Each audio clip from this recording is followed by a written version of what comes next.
puzzle template will open in the builder. With Edit on, you can edit each component by either clicking the pencil icon within it or within its respective widget here in the Edit Widgets panel. This logo and these icons over here are being displayed by this Navbar widget. Edit the Navbar widget to replace the logo. Click the pencil icon. Click the trash can icon to delete the image that's currently there. When the Media Manager opens, select your new image.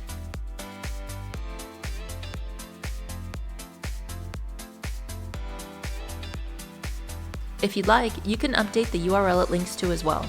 Update the links to the other images displayed in the navbar.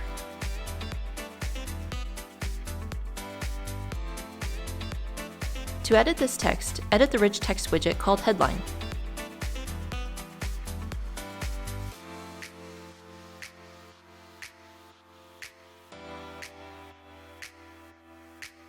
Next, we'll configure the puzzle. With Edit off, click where it says Configure Template. This is the image that will appear as your puzzle. Click the trash can icon to delete the placeholder image and upload a new one.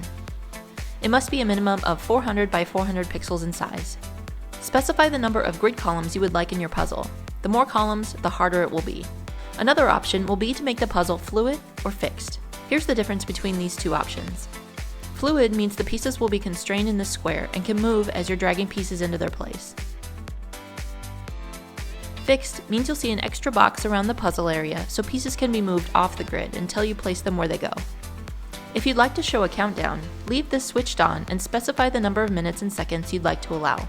Lastly, leave this switched on to show a button on the puzzle. To edit this entry form, click on the Edit Form icon in the Form widget to open the Form Designer. Here in the Form Designer, you can add, edit, and delete fields in your entry form.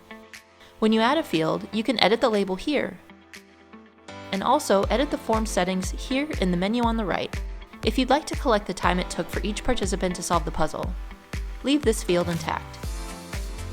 To configure how many times you'd like to allow each participant to enter, click Entry Restrictions at the top. You could turn entry restrictions off or change the entry allowances. Set up an alert to get a notification when an entry is submitted in your form. When you're done editing your form, click Save and Exit. When the participant has completed the puzzle, they'll see this success message. Open this rich text widget to edit the text. Next, edit what is seen when the form is submitted. Edit this rich text widget to display a thanks message.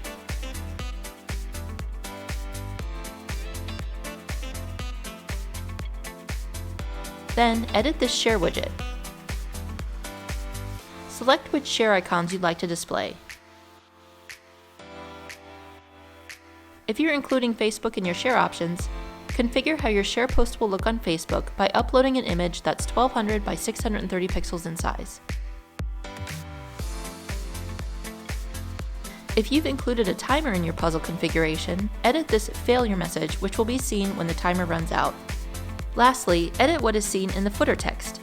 This is a great place to include some rules or terms and conditions.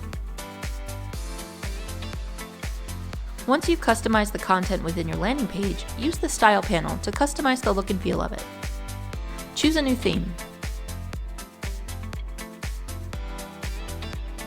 and edit the color palette to match your branding.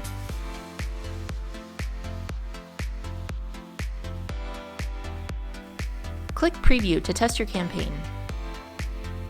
With test entries turned on, complete the puzzle and submit an entry in your form.